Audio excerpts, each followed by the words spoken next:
In this video, we're going to look at forming ionic compounds.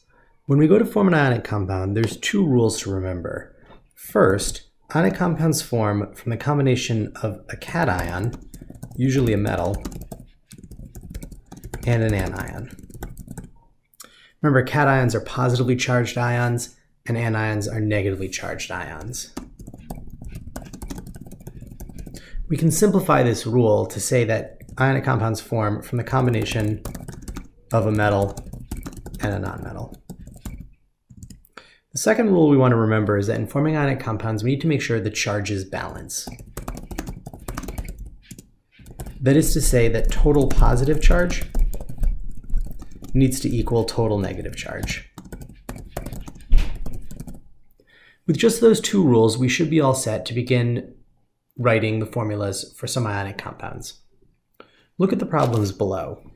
The first problem says aluminum nitrate and potassium hydroxide form aluminum hydroxide and potassium nitrate.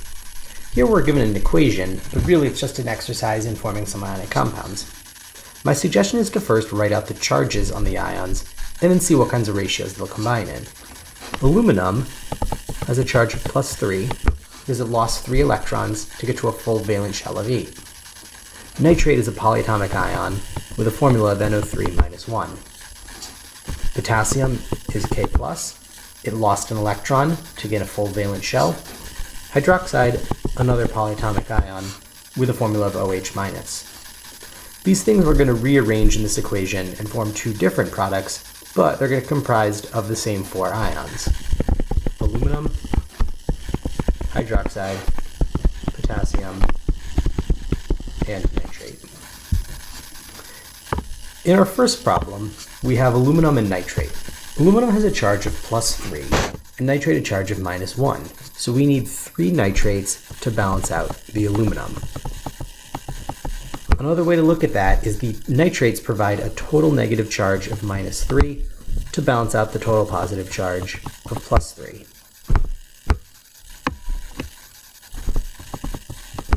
Our second compound, potassium hydroxide. Potassium has a charge of +1, hydroxide -1, so those two things will combine in a 1-to-1 ratio.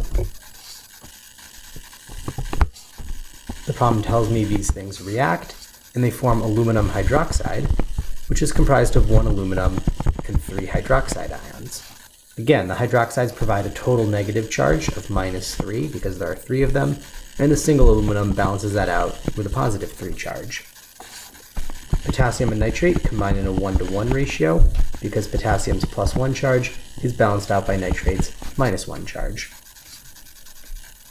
We can repeat this same process in question number 2, which tells us that solid zinc and silver acetate, in this case silver is Ag+, acetate CH3COO-, react to form solid silver and zinc acetate.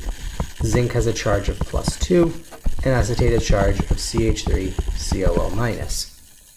I do want to point out at this point that silver and zinc are both transition metals, which oftentimes can have variable charges, but silver and zinc are something of exceptions, where silver will always have a +1 charge and zinc always a +2 charge. Other transition metals such as iron or copper could have variable charges. Sometimes we see iron as +2, sometimes as +3, copper sometimes +1, sometimes +2. So in the problem below, silver acetate would have a formula of AgCH3COO, where the +1 charge on silver is balanced out by the -1 charge on acetate. Zinc acetate, our other missing ionic compound, will have a formula of ZnCH3COO2, showing that 2 acetate ions are required to balance out the zinc ion. This same formula or same pattern would be repeated in the subsequent problems.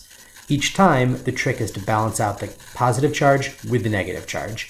You need to know your polyatomic ions in order to do this. Some of these, such as dichromate, are not ones that I want you to memorize or need for you to memorize, so you could just look them up.